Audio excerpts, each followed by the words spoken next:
Tu crois peut-être voir clair. Mais si ce que tu appelles lumière te rendait aveugle, il y a en toi des certitudes, des choses que tu crois justes, nécessaires, presque évidentes. Et pourtant, il arrive un moment où la vie te traverse autrement, un moment où tout s'arrête, où quelque chose tombe.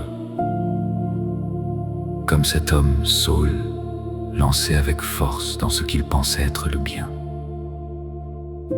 Et soudain, une lumière, une voix, et tout bascule. Pourquoi me persécutes-tu? Reste encore un instant, car cette parole ne concerne pas seulement Saul.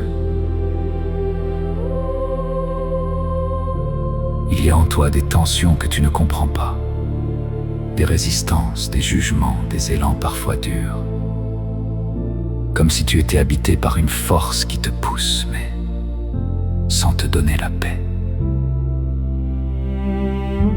Tu avances, persuadé de faire ce qu'il faut. Et pourtant, quelque chose en toi fatigue, quelque chose lutte. Comme Saul.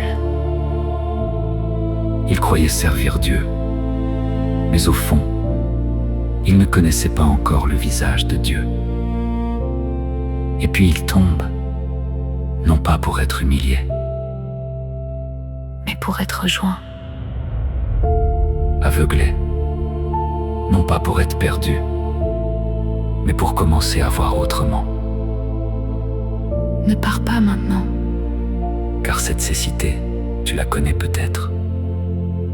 Ce moment où tu ne comprends plus, où tes repères s'effondrent, où ce que tu pensais solide se fissure. Et si ce n'était pas une perte? Mais un passage. Car pendant que Saul est plongé dans la nuit, une autre scène se prépare. Un homme simple, Anani, est appelé. Il a peur. Il sait qui est Saul. Et pourtant, Il y va. parce que Dieu voit plus loin que la peur. Cet homme est l'instrument que j'ai choisi. Tu entends? Pas malgré ce qu'il est. Mais à travers ce qu'il est devenu. Et là, quelque chose se dévoile. Ce que Dieu choisit. Il ne le choisit pas parfait. Il le choisit vivant, Reste encore. car ce n'est pas fini. Car pendant que Saul retrouve la vue, une autre parole traverse l'évangile. Ma chair est la vraie nourriture. Mon sang est la vraie boisson. Et là encore, incompréhension. Comment cela est-il possible? Comment Dieu peut-il se donner ainsi? Tu vois, le même mystère est à l'œuvre. Saul ne comprenait pas le Christ. Et maintenant, c'est le corps du Christ lui-même qui dérange. Parce que Dieu ne reste pas à distance. Il entre. Il se donne. Il se laisse recevoir.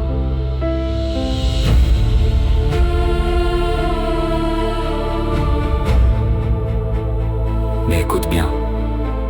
Ce que Saul découvre sur le chemin, c'est exactement ce que Jésus révèle dans l'Évangile. Tu ne peux pas connaître Dieu de l'extérieur. Tu ne peux pas le comprendre comme une idée. Tu dois le laisser entrer en toi. Celui qui mange ma chair demeure en moi, et moi en lui. C'est là que tout bascule. Dieu ne veut pas seulement être cru, il veut être vécu.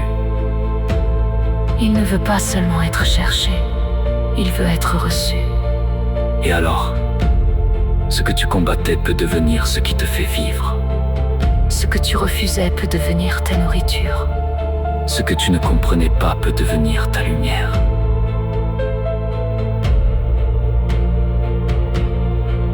Et doucement, quelque chose s'ouvre.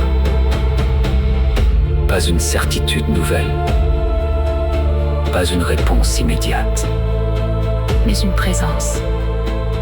Un Dieu qui ne s'impose pas, mais qui s'étonne, un Dieu qui ne t'écrase pas, mais qui te relève de l'intérieur. comme Saul. Tu peux tomber, comme Saul, Tu peux ne plus voir, mais si tu restes, si tu acceptes de ne pas comprendre tout de suite. alors peut-être quelque chose de plus profond naîtra. Et au cœur de cette nuit, une vie commencera à circuler en toi, Une vie que tu ne contrôles pas. mais qui te porte, Louez le Seigneur, tous les peuples. comme si, au fond, tout ce qui t'arrive n'avait qu'un seul but, Te faire entrer dans cette vie